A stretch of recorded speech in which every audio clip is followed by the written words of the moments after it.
el clima, aunque estemos viendo ya cómo vienen por estos días, pero hoy lo vamos a saber también. Muy bien, señoras y señores, ya estoy en el living porque tengo a la doctora Pirolo y un tema que no deja de asombrarme. Sí, porque el coronavirus no solamente está afectando a los seres humanos, sino también a los animales. Es el caso de los chimpancés. Encontraron 3 chimpancés portadores de COVID que ya fueron aislados. Se cree que se contagiaron de un cuidador Son gorilas, ¿sí? Son gorilas, sí, chimpancé, gorila. No es lo mismo. Doctora, ¿No es lo mismo por favor. gorila que chimpancé? No. Bueno, ahora vamos a hablar con alguien que nos va a explicar cuál es la diferencia. Claro, por favor, más o menos doctora. Para mí son lo mismo, qué sé No, yo. Bueno, yo no, me no. dedico a los seres humanos, no a los animales. Pero bueno, entonces hubo 3 gorilas que le encontraron coronavirus y que se cree que se lo contagiaron de un cuidador que estaba asintomático, que tenía portación de una alta carga viral y producto de esto los animales se contagiaron. Muy bien, y para eso tenemos una comunicación vía Skype con el doctor Enrique Romero, él es veterinario, por supuesto. Hola Enrique, buenas tardes. La doctora Pirolo y yo, Daniel Campomenosi, te saludamos. ¿Cómo estás? Daniel, doctora, ¿cómo están? Bien. En principio, a ver, pongamos claramente la diferencia. Sí. Los chimpancés tienen un 99.7 de concomitancia genética con el ser humano. Los gorilas tienen un 92.7 de concomitancia genética con el ser humano. Y no se han contagiado, sino infectado.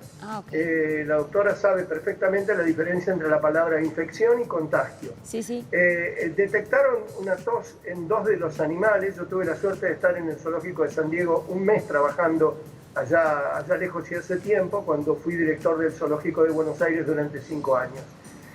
Lo concreto es que detectaron una tos. Y luego, preguntaría a mi tía Dora, ¿cómo hicieron para hisopar a los gorilas? No hisoparon a los gorilas, sino obtuvieron la materia fecal, obviamente determinando dónde hacían sus deyecciones, y de esas deyecciones comprobaron la presencia del virus en 2 de los animales y luego en un tercero. Pero el tercero fue asintomático, de tal manera que no pudieron establecer, ni siquiera por medicina por evidencia, porque no faltan estudios, para saber si verdaderamente hubo contagio. A lo que dice hoy en día la OIE, que es la Organización Mundial de Salud Animal, y la OMS, los animales no contagian coronavirus. Y esto es importante decirlo para todos los vecinos de la ciudad de Buenos Aires, porque ni perros ni gatos son capaces de contagiar. ¿Cuál es la diferencia entre infección y contagio? Exacto. Muy simple. Daniel, vos o la doctora pueden albergar el virus del moquillo del perro, pero no sufrir la enfermedad. Allí diríamos, si te lo detectamos, que estás infectado con el virus del moquillo del perro, más no contagiado. Contagiar significa sufrir la enfermedad y tener la capacidad de reproducirla en otros seres vivos. Al día de hoy no está debidamente comprobado. Hay un estudio mundial del cual la Argentina está participando, donde se ha detectado la presencia de virus en felinos, el último hace 2 semanas en Santiago del Estero, pero bajo ningún punto de vista estos animales se puede afirmar a ciencia cierta que se hayan contagiado la enfermedad porque no tuvieron signos. Hablamos de signos en los animales y de signos y síntomas en las personas, en los seres humanos, y tampoco que son capaces de transmitirlo. Sí, la presencia. Tan cierto es lo que estoy diciendo, que esto de no diferenciar infección de contagio le costó el puesto a la ministra de Medio Ambiente de Dinamarca, que mandó sacrificar 16 millones de bisones. Dinamarca es lamentablemente una líder en la industria peletera mundial, y estos 16 millones de bisones fueron sacrificados sin haber tenido la evidencia, lo cual le costó el puesto en función de una polémica bastante importante que en Dinamarca se dio entre el ministro de Salud y la ministra de Medio Ambiente, que apresuradamente mandó sacrificar los 16 millones de bisones que constituían la industria peletera de Dinamarca.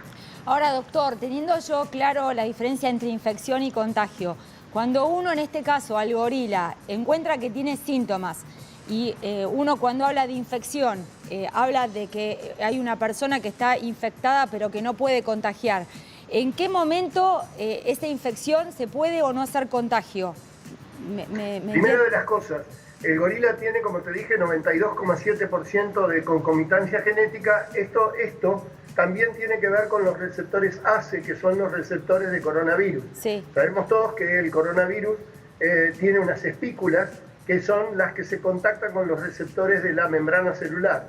En el caso del chimpancé tiene el 99.7.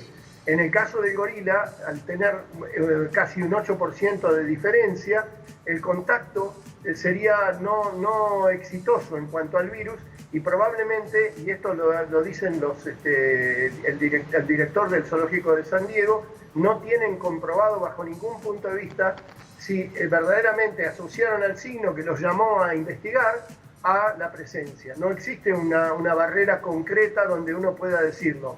Si los signos fueran tales y si se hubieran rescatado, digamos, diferencias concretas signológicas. De cualquier manera, insisto en el concepto, la Organización Mundial de la Salud y la Organización Mundial de la Salud Animal, ambas dependencias de las Naciones Unidas, dicen claramente que en todo caso podrán ser portadores sanos o eficientes de alguna enfermedad, de ejemplo, como fomites, o sea, como vectores mecánicos, sobre la superficie. Dicho de otra manera, un perro o un gato, ¿qué es lo que más nos importa? Porque más allá de cualquier connotación doméstica, nadie convive con un chimpancé ni con un gorila, y es simplemente a título académico o informativo, pero sí perros y gatos, y te diría que entonces la capacidad de transmitir la enfermedad de perros y gatos es nula, y esto es lo importante para evitar malas interpretaciones en la gente. Más allá de que si uno quiere tomar todas las precauciones del caso,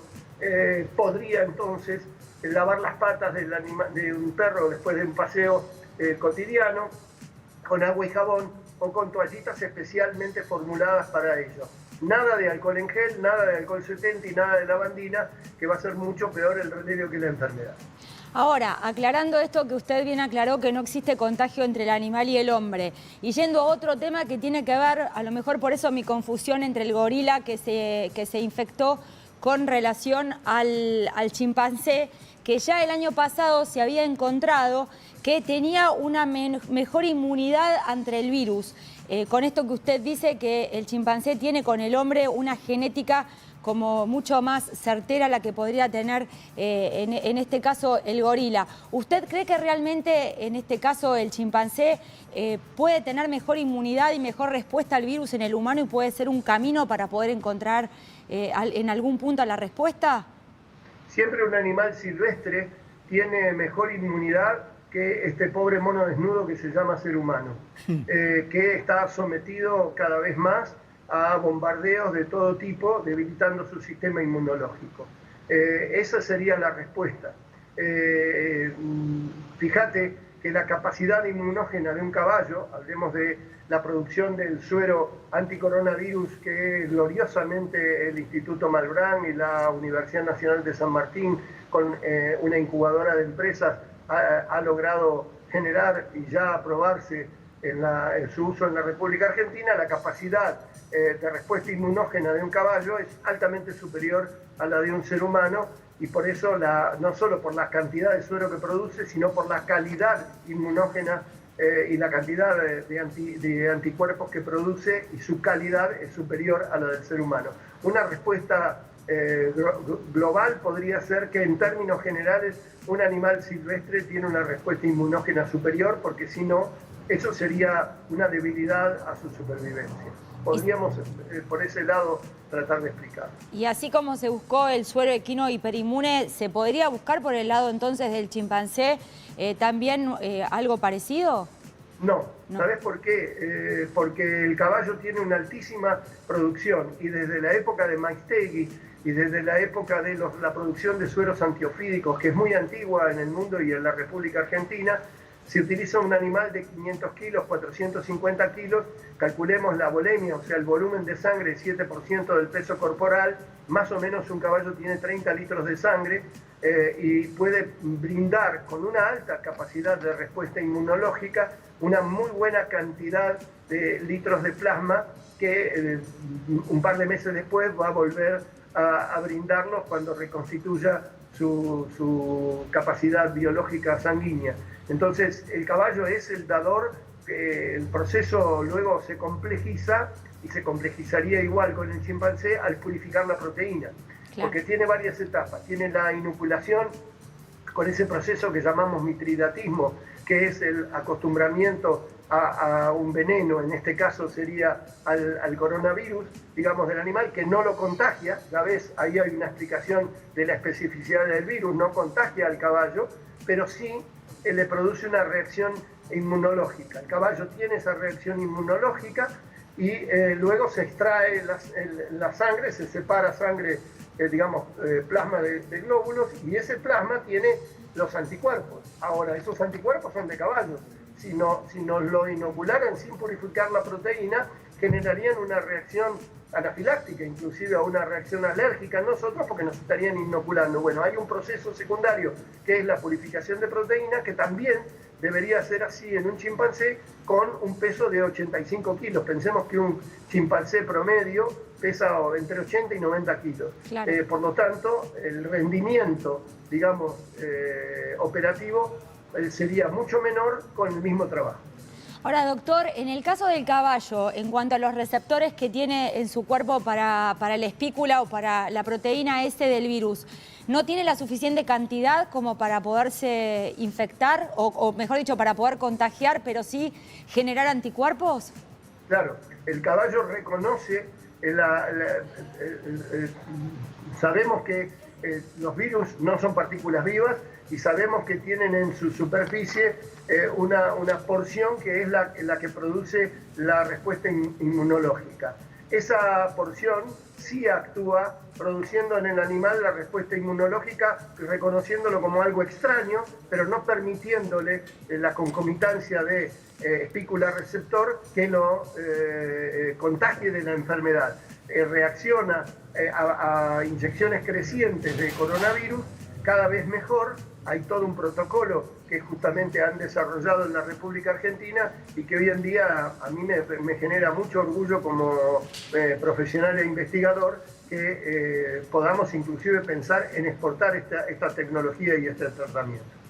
Realmente lo que dice usted, doctor, es muy importante porque es algo que se ha investigado acá y la verdad que es de orgullo nacional y para todo el mundo, como usted dice, porque si hay algo que ha hecho la ciencia también y que se ha puesto de manifiesto en esta pandemia, es esto de trabajar en conjunto los diferentes países y de poder aportar, como debería ser, no debería ser algo que deberíamos estar hablando, debería ser siempre así.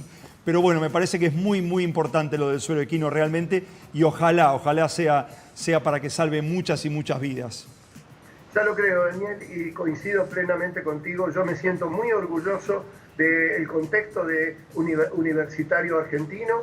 Nosotros tenemos más de 30 universidades nacionales, a lo que se suman muchas universidades privadas, y un tejido maravilloso entre el CONICET, el INTA y el INTI y la CONEAU, que llevan adelante científicos de primer nivel mundial. Aquí no cabe lo que diría una vecina de mi tía en el barrio: ¿cómo va a ser bueno si es argentino y vive a la vuelta de mi casa? Sí, puede ser bueno siendo argentino y viviendo a la vuelta de mi casa.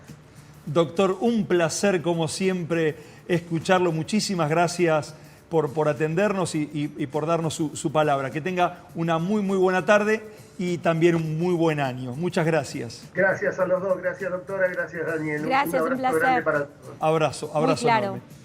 Claro, como siempre. Sí, Qué placer escucharlo. Recuerdo de siempre verlo en la televisión con sus programas. Sí, además qué importante esto que marcó de la diferencia entre la infección y el contagio, para que no le echemos muchas veces la culpa a animales cuando en realidad no tienen nada que ver con el contagio a los seres humanos. Y cuando veas un gorila no le digas chimpancé, te lo pido por favor. No le voy a decir así, pero tenía que ver con esto, tenía que ver con la parte genética en realidad. Muy bien, señoras y señores, me voy a poner de pie porque me está esperando